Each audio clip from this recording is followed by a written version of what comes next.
दोस्तों, जैसा कि आपको पता है कि घर के अंदर चल रहा था टाइम गॉड वाला टास्क, जिसमें बहुत दुर्घटना रजत के साथ बड़ी वाली हो गई। पूल में उन्हें गिरना पड़ा, धक्का लगा या लगाया करणवीर की वजह से। रजत दलाल को धक्का लगा और वो पूल में जाके गिर गया। फिर जो खबर आ रही है सामने कि फिर फाइट वगैरह इनकी हो रही है, उसमें माइक शाइक ये सब टूट के बिखर चुके हैं, जिसकी वजह से खेल को वहीं पे रोकना पड़ा, टास्क वहीं पे कैंसिल करना पड़ा। थोड़ी देर पॉज पे रखा कि चीज़ें समझ जाएं, सब लोग शांत हो जाएं, लेकिन ऐसा हो नहीं सका। आखिर में वो टास्क को रद्द करना पड़ा और फिर डिसीजन मांगा गया टाइम गॉड से कि भाई बताओ कि कौन तुम्हारी नज़र में जीता है। टीम ए, जिसमें शामिल है दिग्विजय, ईशा, श्रुतिका, चुम, शिल्पा एंड विविन, ये थी टीम ए। और टीम बी में रजत दलाल, ईडन रोज, यामिनी, कशिश, चाहत पांडे एंड सारा। तो कौन सी टीम जीती है, टीम ए या टीम बी? तो यहाँ पे जो अविनाश का फैसला आता है वो टीम ए के पक्ष में आता है, मतलब करणवीर की टीम जीत चुकी है टास्क। तो इसका मतलब जो करण के पीछे जितने भी लोग खड़े हैं, जितने भी टीम में करण के शामिल हैं, वो सब टाइम गॉड बनने की रेस में कम से कम अब आ चुके हैं, शामिल हो चुके हैं। तो ये है इस टास्क की पूरी कहानी दोस्तों। टास्क बीच में ही रद्द करना पड़ा क्योंकि यहाँ पे फिजिकल फाइट होने का जो खतरा था वो ज़्यादा बढ़ चुका था।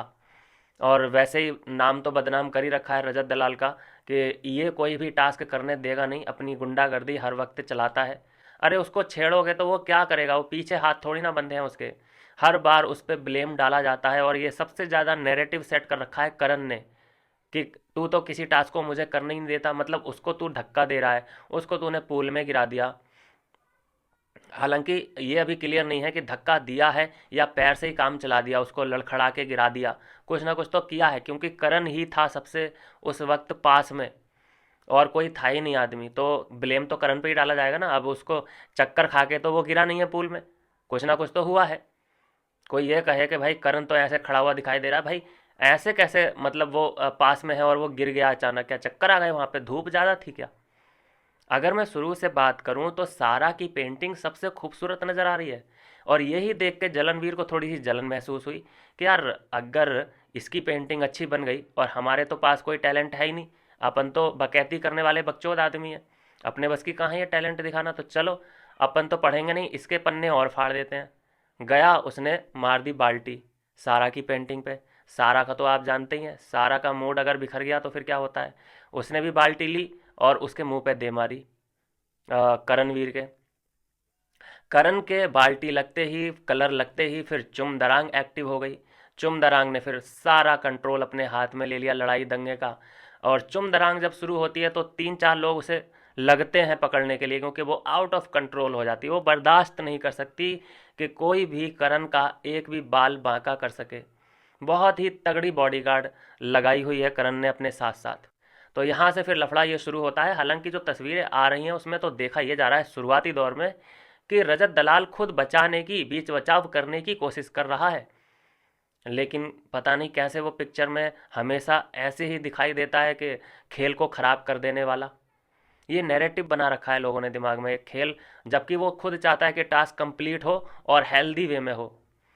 अभी ये लोग अंदर के लोग जो हैं ये सोच रहे हैं, जैसे ज़्यादातर जो शिकायत है वो तो करणवीर की रहती है, वो सोच रहा है कि बस ये टास्क में ऐसे खड़ा रहे, परफॉर्म ना करे, जो भी करूं मैं करूं।